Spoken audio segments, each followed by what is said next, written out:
Agora sim, pessoal, muito boa noite. Sejam bem-vindos a mais uma aula ao vivo da unidade curricular de manutenção mecânica aplicada. Então, hoje nós já vamos aí para a nossa sexta aula ao vivo, de um total de 10 aulas. Pior que eu estou dando essa informação, eu posso estar enganado, mas deixa eu conferir, né? Vamos ver. Vamos ver se é 10 mesmo. Manutenção mecânica, mas acho que são 10 vezes. Acho que é isso. Mas eu vou conferir, né? Para não passar a informação errada para vocês. 8, 9, 10. Sabia que eu estava certo. Só para garantir.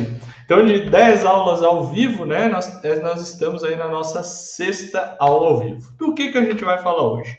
Hoje nós já falamos aí de manutenção, tipos de manutenção, diagnóstico, tudo isso. Hoje a gente vai falar de um outro tema extremamente importante para manutenção, que é o nosso cronograma de manutenção, certo? Então esse é um documento extremamente importante para que a gente possa ali organizar as nossas manutenções, organizar as paradas de máquina, né? Então lá atrás a gente falou um pouquinho sobre manutenção preditiva, e a manutenção preditiva precisa muito dessa organização aí por parte do cronograma, tá? Então, pessoal, nós, na nossa vida de maneira geral, a gente sempre tem que estar aí programando as nossas atividades, certo? Mas, assim como na manutenção, na nossa vida também acontecem alguns imprevistos, né? E muitas das vezes a gente precisa ajustar essa programação, certo? Por exemplo, um estudante deve programar os seus estudos na semana, mas se um professor marcar uma prova surpresa para o dia seguinte, o aluno tem que fazer todas as alterações necessárias no cronograma dele, né, para dar prioridade aos assuntos dessa nova prova. Então, esse é um exemplo da vida das pessoas, né, onde a gente tem a necessidade dessas alterações, tá? E no setor de manutenção ocorre da mesma forma. Porém, no setor de manutenção, a gente tem que ter alguns critérios, beleza? Os principais critérios que a gente pode utilizar são análise de resultados de diagnósticos, testes funcionais e criticidade das máquinas e equipamentos. Isso pode acabar gerando, né, esses três fatores, ajustes no nosso cronograma. Obviamente, dependendo do resultado desses critérios, a gente vai fazer uma avaliação, né, de antecipar algumas ações de manutenção ou, se é possível, prorrogar algumas ações de manutenção, beleza? E isso é feito a partir desses três pontos, né? A partir desses três critérios. A gente vai fazer uma análise, né, de resultados e diagnósticos, a gente vai fazer testes funcionais das máquinas e a gente vai avaliar a criticidade das máquinas e equipamentos, tá? E a partir da avaliação desses três critérios, a gente vai saber se a gente pode fazer um ajuste no nosso cronograma, beleza? Quando a gente faz algum tipo de monitoramento do funcionamento das nossas máquinas e dos equipamentos, usando, né, algum tipo de técnica de análise ou inspeção não destrutiva, que faz o que a gente viu na outra semana, né, como análise de vibração, análise de óleos, análise de emissão acústica, então todas as análises que a gente viu semana passada, tá? A gente, a partir daquele teste, a gente vai coletar alguns dados, né, que vão nos possibilitar identificar alguns problemas em relação, né, ao funcionamento daquela máquina. Se está funcionando tudo corretamente, se não está, se tem algum problema, enfim. Então, essas técnicas que a gente já viu, elas vão nos ajudar a identificar as falhas, até mesmo antes de elas serem identificadas em algum teste funcional, que é um teste que eu vou lá, mexo na máquina e ela não funciona, certo? E então eu vou utilizar dessas técnicas para poder analisar alguma coisa antes do tempo. Com o resultado dessa análise, a gente vai ter sinalizado ali uma talvez necessidade de antecipação da manutenção da máquina, ou ainda alguma determinada medida de segurança em prorrogar aquela manutenção, já que a partir desse momento a gente consegue acompanhar aquele problema, né, que gera um montante negativo, né, mas a gente consegue acompanhar aquela anomalia, né? Então, a partir desse acompanhamento, a gente consegue definir alguns intervalos de tempo menor, tá? Para poder fazer esse acompanhamento e aí postergando essa manutenção. Então, pessoal, os testes funcionais e as análises de diagnóstico vão ser o que vão nos possibilitar dar essas diretrizes de necessidade de manutenção. Porém, pessoal, a análise de diagnóstico e os testes funcionais ainda precisam ser complementados por uma análise de criticidade da máquina, completando os três principais critérios que a gente tem aqui, tá? E aí, a partir da análise desses três critérios, a gente consegue fazer o ajuste no nosso cronograma, tá? Quando eu falo em teste funcional, ele consiste em a gente fazer uma avaliação simples de funcionalidade das máquinas e dos equipamentos. Por exemplo, a gente precisa fazer o teste funcional em um conjunto motor-bomba, sabendo que esse conjunto trabalha com uma vazão de 20 metros cúbicos por hora. Então, a gente vai acionar a bomba e vai verificar se aquela vazão está correta. Caso essa vazão não esteja correta, a gente precisa fazer algum tipo de atividade de manutenção para poder corrigir esse defeito. Ou ainda, a gente pode ir monitorando e acompanhando essas alterações de vazão e aí, a partir disso, definir alterações no nosso cronograma de manutenção, de medição e como é que a gente vai levar essa máquina, beleza? A criticidade das máquinas e equipamentos, elas vêm definidas com alguns critérios, tá? E eles são 3 critérios, basicamente. Criticidade C, que é o mais baixo, tá? É quando a interrupção do funcionamento da máquina não afeta a produção. Então, eu tenho uma máquina lá, uma furadeira, que ela não é importante para o meu processo, ela não faz parte do meu processo de produção, e essa máquina está com um problema, tá? Então, eu coloco lá como uma criticidade C. Por quê? Se essa máquina ficar parada, ela não vai parar a minha linha de produção, eu vou continuar produzindo normal.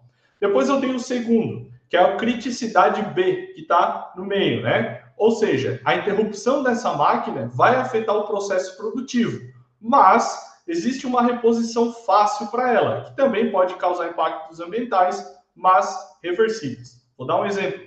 Eu tenho lá um compressor de ar, certo? Mas eu tenho um outro compressor menor lá guardado, certo? Então eu tenho esse compressor, ele deu algum problema, né? E parou. Se ele parou, ele vai afetar o meu processo produtivo. Porém, eu tenho a oportunidade, de substituir por esse outro reserva que eu tenho. Então, essa máquina, né? Esse equipamento tem criticidade B. E criticidade A é um equipamento onde a interrupção dele provoca uma perda gigantesca no meu processo produtivo e possui um grande perigo para o meio ambiente e a segurança dos colaboradores, tá? Então, por exemplo, um torno CNC, né? Se o torno CNC que está na linha de produção parar, todo o processo produtivo para, tá? Ou ainda, um reator, por exemplo, né? Se o meu reator estourar, explodir alguma coisa, né? Ele pode aí causar um dano gigantesco no meio ambiente, segurança, tudo isso, né? Ele vai parar o meu processo produtivo também, beleza? E aí, pessoal, a gente viu, né? Os testes, né? Os testes, análise de diagnóstico semana passada, vimos como fazer os testes funcionais aqui, né? E vimos como avaliar o nível de criticidade daquela máquina, ok? E aí, pessoal, é muito comum nas máquinas e equipamentos que possuem ali um grau de criticidade alta terem um monitoramento maior através ali das suas análises diagnósticas, né? Então eu coloco lá uma análise de vibração por mais tempo, deixo lá analisando, e além disso, de terem as suas atividades de manutenção priorizadas em relação às outras, né? Então, geralmente, as máquinas de nível de criticidade A, que estão lá no topo, são as primeiras que vão receber essas atividades de manutenção. Então, se eu tiver que fazer uma manutenção em um equipamento que tenha criticidade A e outro que tenha criticidade C, o equipamento que sempre vai ser feito primeiro é o de criticidade mais alta, ou seja, o A. E como é que a gente faz, então, esses ajustes nos cronogramas, tá? Então, em algumas situações, a gente precisa fazer alguns ajustes. Então, vamos para um exemplo prático, que é mais simples de explicar. Em um determinado cronograma de manutenção, a atividade de análise de óleo de um compressor é feita sempre no dia 2 de cada mês. É uma atividade mensal. Contudo, devido à detecção da análise de óleo de um mês, foi verificada a presença de água. Desse modo, como o óleo não pode ter a presença de água, ele precisou de substituição. Como o equipamento possui um nível elevado de criticidade, ou seja, é um equipamento de criticidade A para o processo da empresa, a equipe de manutenção tomou uma providência de identificar se a água voltaria a aparecer no óleo e quando ocorreria isso. Assim, a equipe antecipou a realização da análise do óleo de um mês para uma vez por semana, tá? Então, em uma das análises de óleos que foram feitas dessa máquina que tem criticidade A, foi identificado um pouco de água. Então, ao invés de eles fazerem esta análise de óleos uma vez por mês, eles passaram a fazer uma vez por semana para ver se aparece novamente esse óleo, essa água misturada no nosso óleo, tá? Então, por exemplo, esse é um exemplo de ajuste do calendário. Por quê? Eles já estavam com o calendário todo prontinho de fazer a análise de óleo uma vez por mês e tiveram que encaixar uma análise de óleo por semana, né? Então, pessoal, isso é importante para a gente conseguir identificar se é necessário fazer desmontagem de um sistema de refrigeração, que pode estar permitindo esse vazamento, se tem alguma junta queimada, ou seca, ou com algum problema, beleza? E aí, pessoal, durante a rotina industrial, existem vários procedimentos de manutenção que são realizados, né? Desde uma lubrificação bem simples até a movimentação de um grande equipamento de um lado para o outro. Então, a realização dessas atividades pode modificar alguns dados encontrados inicialmente? Então, a gente vai voltar para a seguinte pergunta. A realização dessas atividades pode modificar alguns dados encontrados nas condições iniciais? Sim, obviamente que pode. Por quê? As medidas e valores de nivelamento, alinhamento e balanceamento pode ter sofrido algum tipo de alteração, né? Então, dessa maneira, é importante que esses dados sejam registrados para que depois sejam consultados, tá? Então, por exemplo, ali, ó, para fazer uma manutenção, a gente vai fazer análise dos dados pós-manutenção, dados novos coincidem com os antigos? Se coincidem, eu vou colocar os dados no relatório. Se não coincidem, eu vou realizar os ajustes na máquina e depois eu coloco os dados no relatório. Então, agora eu trouxe aqui um videozinho para a gente ver como é que a gente elabora um cronograma de manutenção. Seguinte, o que é um cronograma de manutenção eficiente? É aquele que tem assertividade. Eu falo que uma atividade de manutenção vai acontecer dentro de 1 hora e ela realmente acontece dentro de 1 hora. Ela não pode nem extrapolar esse período de 1 hora, esse tempo de 1 hora, e nem ficar muito abaixo de 1 hora, porque senão acaba que eu não tenho um cronograma eficiente, eu não tenho uma programação de manutenção eficiente. Bom, uma vez que os serviços de manutenção eles foram planejados, ou seja, foi criado um plano de manutenção, cada atividade desse plano tem uma frequência específica, e essas frequências devem ser encaixadas durante. E aí a gente pode citar aqui o exemplo daquela análise de óleos, né? Que antes eram feitas mensalmente, agora passou a ser feitas semanalmente. Um período de tempo, seja durante o dia, durante a semana, para que elas possam ser executadas. E nós temos diversas atividades entrando como solicitações para serem executadas, além das atividades preventivas e preditivas. A gente tem que encaixar isso num cronograma. Para encaixar isso num cronograma, a gente tem que seguir 5 passos básicos. Primeiro passo, primeira coisa que você tem que fazer é medir o fator de produtividade da sua mão de obra. Eu vou lançar aqui, medir fator de produtividade da mão de obra, tá? Medir fator de produtividade da mão de obra. Você sabia que a produtividade da mão de obra de manutenção no Brasil gira em média de 20%? Ou seja, de 8 horas que um profissional passa dentro da empresa, ele realmente só consegue produzir, em média, pode ser mais ou menos em alguns casos, 20%. Nós já encontramos dentro da nossa base de clientes, alguns clientes com produtividade de mão de obra de 9% e já encontramos também alguns clientes com produtividade de 50%, 58%, 70%. Vai depender muito do segmento da empresa e da maturidade do processo de gestão da manutenção que a empresa tem. Mas a média Brasil, a nível Brasil, é de 20%. Ou seja, você tem que medir primeiro o fator de produtividade da sua mão de obra para conhecer a sua capacidade de execução. Obviamente, né, pessoal? Se eu não souber quanto que de produção eu faço por dia, eu não sei o quanto de execução eu posso fazer na minha manutenção. Então, por isso que esse primeiro passo é muito importante. Tá? Se você não medir o fator de produtividade da sua mão de obra, como que você vai fazer um cronograma de manutenção? Você não vai saber quanto serviço você vai colocar lá e quanto tempo você pode programar para a realização de cada serviço. Né? Porque se uma equipe demora 3 horas para fazer um serviço com um fator de produtividade de 30%, se você elevar esse fator de produtividade para 60%, esse tempo cai para 1h30. Então é primordial que você conheça o fator de produtividade da sua mão de obra. Para medir essa produtividade da mão de obra, você deve acompanhar a sua mão de obra durante um determinado período de tempo. Nós, como consultoria, fazemos com base em 45 dias,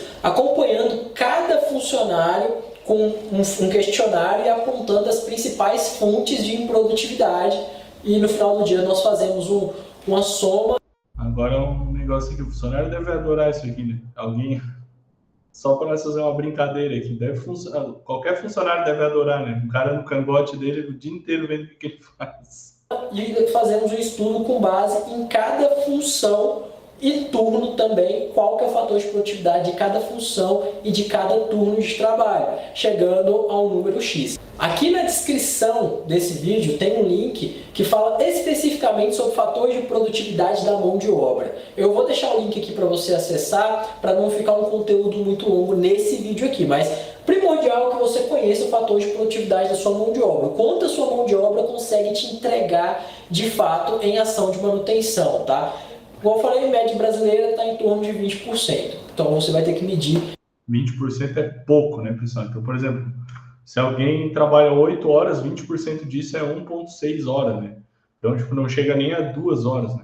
A sua realidade para encontrar esse dado. Segundo ponto, você deve medir o seu backlog. Você deve tratar o backlog como um indicador. Então, você vai aferir o seu backlog para conhecer a sua carga de trabalho que está lá acumulada. Né? Então, dentro dessa carga de trabalho, você vai priorizar o que deve ser feito primeiro para... Aqui é a questão da criticidade que a gente falou, né? Que ele está falando. A gente tem que analisar primeiro para ver o que primeiro a gente vai fazer e depois ir nas outras atividades. Diminuir essa carga de trabalho de forma prioritária, né? Tem um passo a passo para você priorizar a resolução desse serviço, a gente vai chegar lá daqui a pouco, mas agora você tem que conhecer o volume do seu backlog. Você não deve se preocupar com cada tipo de serviço nesse momento. Você deve conhecer a totalidade do seu backlog, né?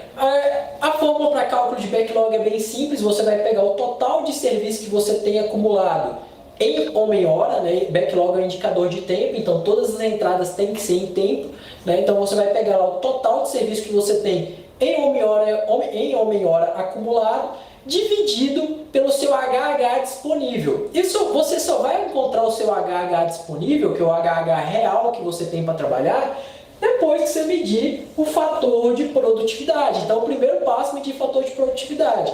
Encontrei o fator de produtividade, agora eu vou medir o nosso backlog. Encontrei o backlog, agora eu tenho que analisar o tamanho desse backlog. O backlog recomenda que trabalhe entre 3 e 4 semanas. O que é o backlog? Imagina se eu fechar a porta da manutenção hoje. Eu vou somar quanto tempo eu levo para fazer tudo aquilo que está pendente de execução ali dentro do meu sistema. Esse tempo é o meu backlog.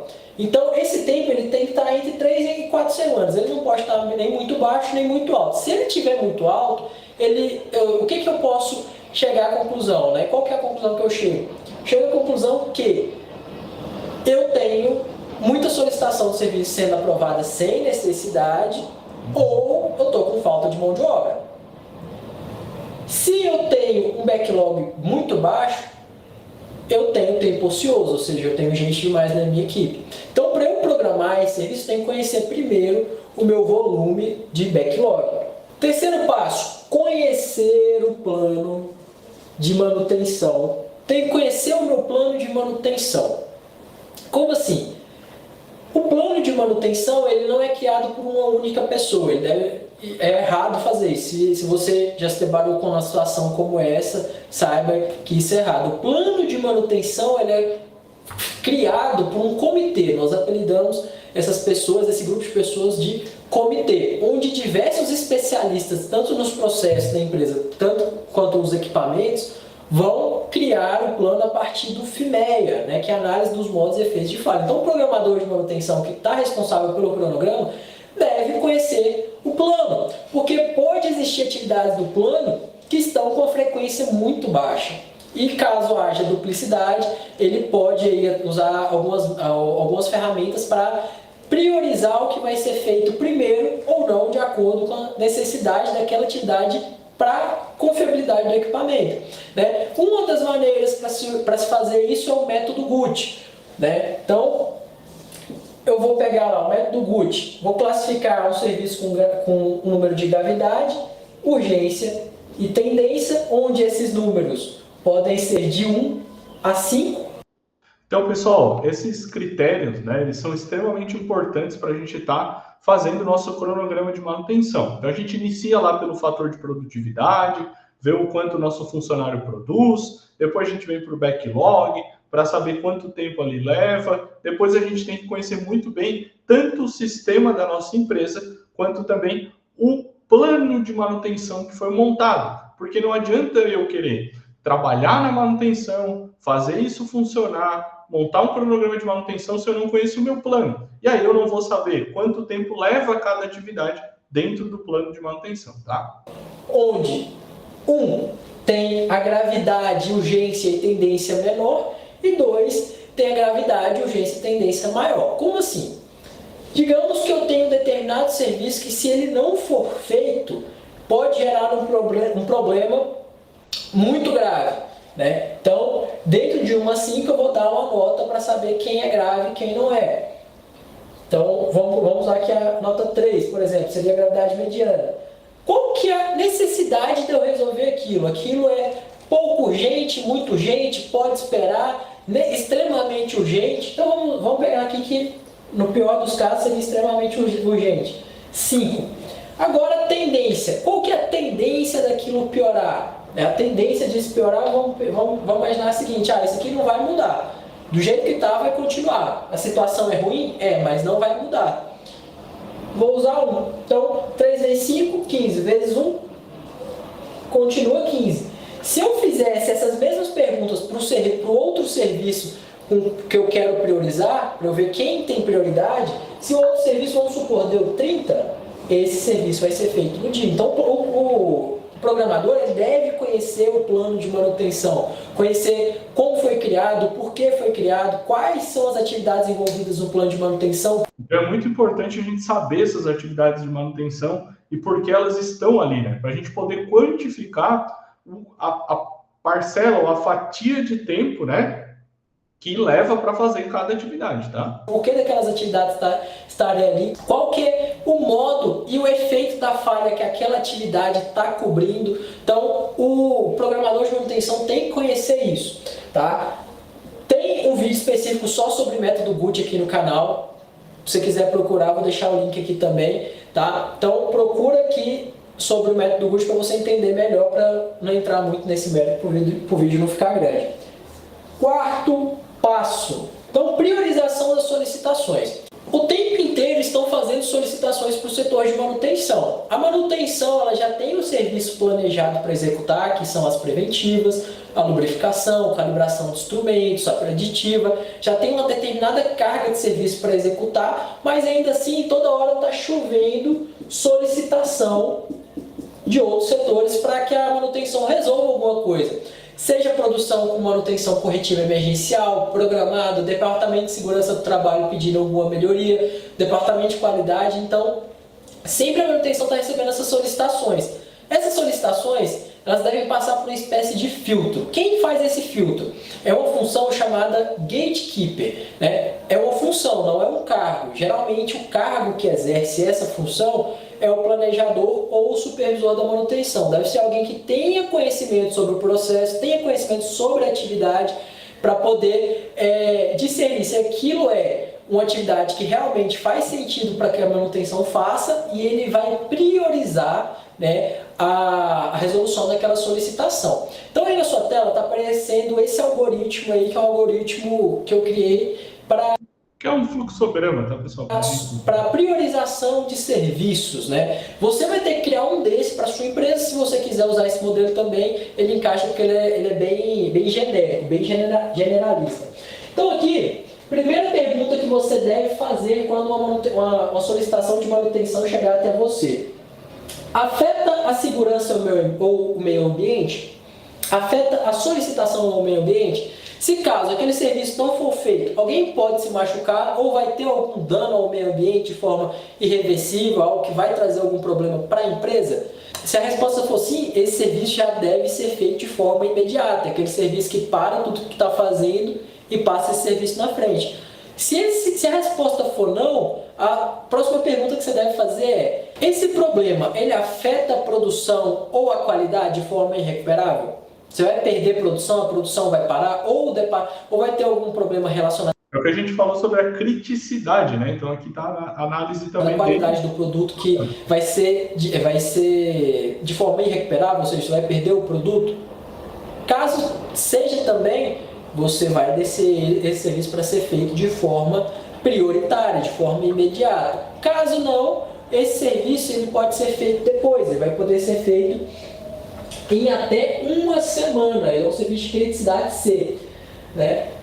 Caso você tenha algum problema ou risco iminente nesse departamento de produção ou sobre segurança, você vai fazer primeiro. Se o equipamento é monitorado, ou seja, existe alguma forma de você monitorar esse equipamento, seja via um sensor, seja via algum intertravamento do próprio equipamento, a fim de evitar que aquele problema se agrave, se ele for monitorado, você pode prolongar esse serviço. Caso não seja, você vai ter que executá-lo de forma urgente. A partir daqui, o que vai definir se o serviço vai ser feito ou não vai ser se os recursos estão disponíveis ou se aquele serviço está vencido ou se já foi reprogramado. A partir daí, você vai seguir o algoritmo e vai priorizar esse serviço. A partir do momento que você priorizou a resolução dessas atividades, agora você vai criar o que a gente chama de programação micro. A programação micro é quando você vai encaixar o sequenciamento dessas atividades. Então, aqui, quando você priorizou as solicitações, você definiu quem vai ser feito. Agora, a partir do momento da programação micro, você vai definir quando essas ações vão ser feitas. Então, durante o dia, o que você vai fazer primeiro, quais atividades você consegue fazer em conjunto com outras, quais são aquelas atividades que não podem atrasar de jeito algum, quais são aquelas que são sucessoras, predecessoras, você vai montar o sequenciamento dessas atividades. E nós vamos fazer isso com a metodologia de gestão de projetos chamada método do caminho crítico. Método do caminho crítico. Nós vamos sequenciar essas atividades para descobrir quem são as atividades críticas, ou seja, aquelas atividades que, se atrasar, vai atrasar o dia todo, o projeto inteiro. Então imagina o seguinte: nós temos 10 atividades e dessas 10, 3 são críticas. Eu não posso atrasar nenhuma dessas 3. Essas atividades que eu vou acompanhar de perto. Caso elas atrasem, todo o meu dia atrasa, todo o meu sequenciamento das atividades vai atrasar.